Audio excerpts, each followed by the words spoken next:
Hello, this is Barbara Colm again. Welcome to our podcast on libertarianism, free markets, and representatives thereof. I have the privilege to welcome Dr. Thorsten Polleit here with me. He's the Honorary Professor of Economics at the University of Bayreuth, president of the Ludwig von Mises Institute in Germany, and also the founder of the Ludwig von Mises Institute, and the author and creator of Dr. Polleit's Boom and Bust Investing Report, among many other things. Thorsten was awarded the Hayek Networking Prize yesterday in Hamburg. So congratulations on that. Oh, that's very kind. Thank you very much, Barbara. And it's a pleasure to have you with us today. So as a prolific author, you've written multiple articles about the dangers of fiat money, a currency that is not backed by an asset, but by trust. And trust, I think, is the cornerstone of everything that we see in economics and finance and in our theories. So what could you tell our audience why trust matters and why this is so important? Yeah, first of all, let me say it's a great opportunity to talk to you and be part of your effort. You're doing a fantastic job. And I'm, as I said, very grateful to be here with you today. As you pointed out, I devoted quite some effort and time to study the functioning of our today's fiat money system. And fiat money is a special kind of money that is actually literally created out of thin air. Whenever central banks or commercial banks extend a loan to, say, a consumer or producer, they create an increase in the quantity of money.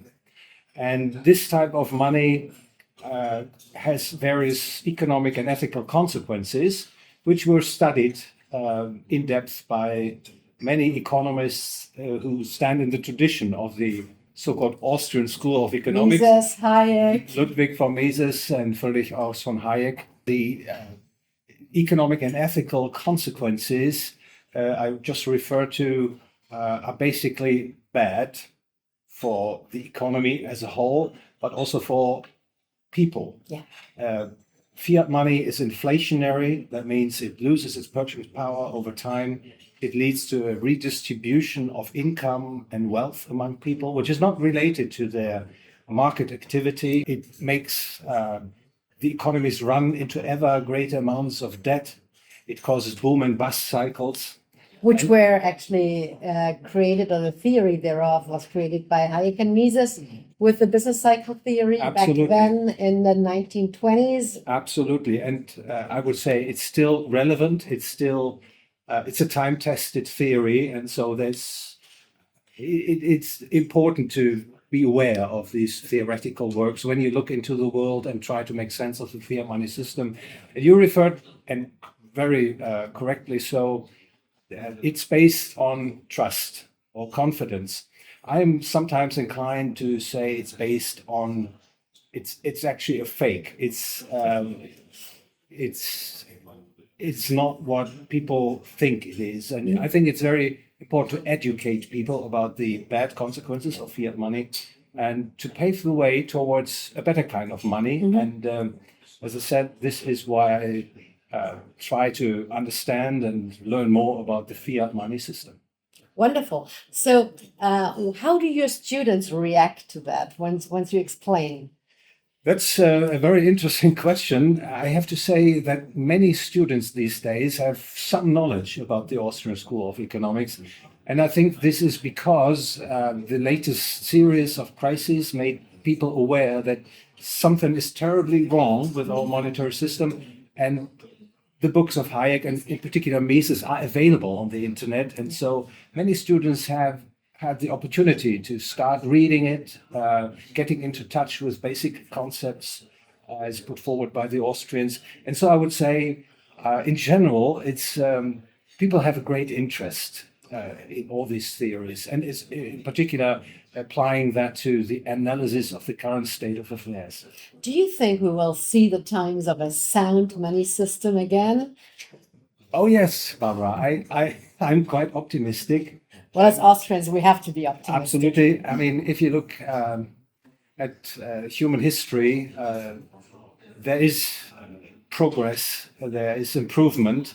There are always setbacks, and I think we're heading towards a situation in which the fiat money system will really reveal its deficiencies, and people will increasingly look for better alternatives. I cannot tell you exactly how that will unfold, but I'm pretty sure there will be improvement further down the road. And so, just a kind of investment tip, don't rely on the purchasing power of fiat currencies, be that the US dollar, the euro, or even the Swiss franc. So what would be the alternatives that you would tell your friends to invest in?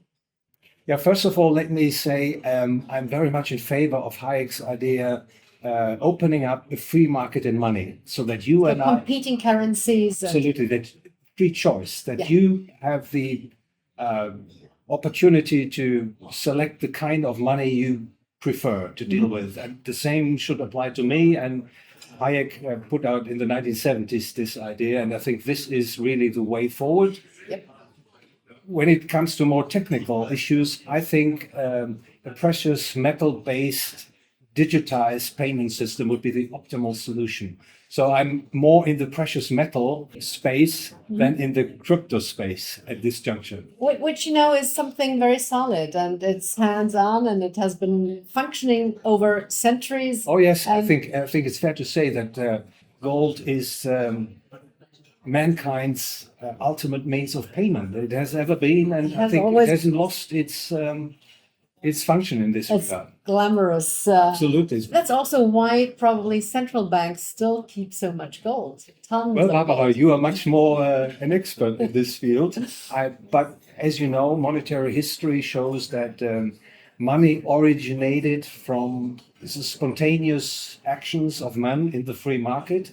And that is why gold and silver, sometimes copper, were the preferred means of exchange. And the currency system we have in place was actually established, it's fair to say, in the early 1970s, when the United States of America cut the link of the dollar to gold. And many central banks have kept their gold reserves, and I think that is actually... It's very wisely.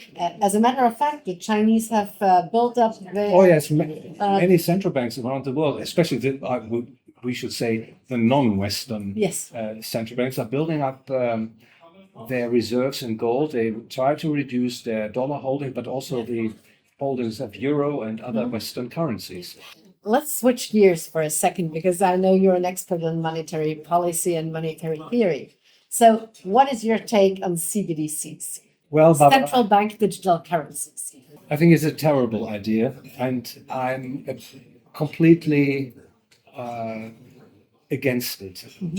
I could give you various reasons why I think this is a very dangerous development, because the consequences that come with digital central bank digital currencies will actually erode the freedoms of the people. I think it's a tremendous danger, and so I would warn everybody against accepting central bank digital currencies. I'm afraid to, I'm very much against it. What the Commission did last year with issuing this order, which is not in by law yet, but it might be June 28th last year, one order on digital central bank money, and the other one would be on cash. So, they passed the way, and then the ECB is working full-fledged on that. So how can we elaborate? How can we work on that? How can we get rid of it? Barbara, a couple of years ago, I wrote the book, The Global Currency Plot, and David Gordon from the Mises Institute in Bern did a book review, and the title of his book review was Why Governments Want Totalitarian Money. Yeah. And when you look at monetary history, the government tries to monopolize money and then tries to get total control of that money. That is why they cut the link of the official currencies to gold, and later try to do away with cash, and the final power grab would be the issuance of digital central bank. So Thorsten, what kind of transition would you see? Because we were talking about sound money, getting away from this fiat money system that we see these days. How would a transition look like in going back to normalization? Well, Barbara, you know, this is a very challenging question. The Austrian economists have put forward some proposals how to return to sound money. And in view of all the different proposals that have been put forward, I think allowing for free market in money, from my point of view, would be the best solution. To allow people to choose the kind of money they wish to use. That would imply doing away, scrapping legal tender laws, cutting any taxes on gold, silver, and cryptos to allow a free market in money and take it from here. So freedom of choice would be the optimal. Because I don't have the knowledge, you know, to bring people better money. I think this Hayek always stressed the fact that the market is a discovery process. Yes. And it is especially in the field of money that we need a discovery process. Personally, I think, when we talked about it already, that gold and silver would rank high on people's preference scale, I could imagine. But people have to find out. And weighing the different approaches again, allowing for a free market and money is the way forward. Experimenting on it, yeah, that is excellent. So we will see what will happen, Thorsten. How long do you think this transition will take? I think we started the process. The process has started with de-dollarization, with people becoming increasingly aware of the inflationary problems that come with fiat money in view of the indebtedness in the world economy. So we are in the process of a transition, and as said earlier, people should be aware. Don't count on the purchasing power of the existing fiat currencies. Okay, well then let's do that and hope for the best.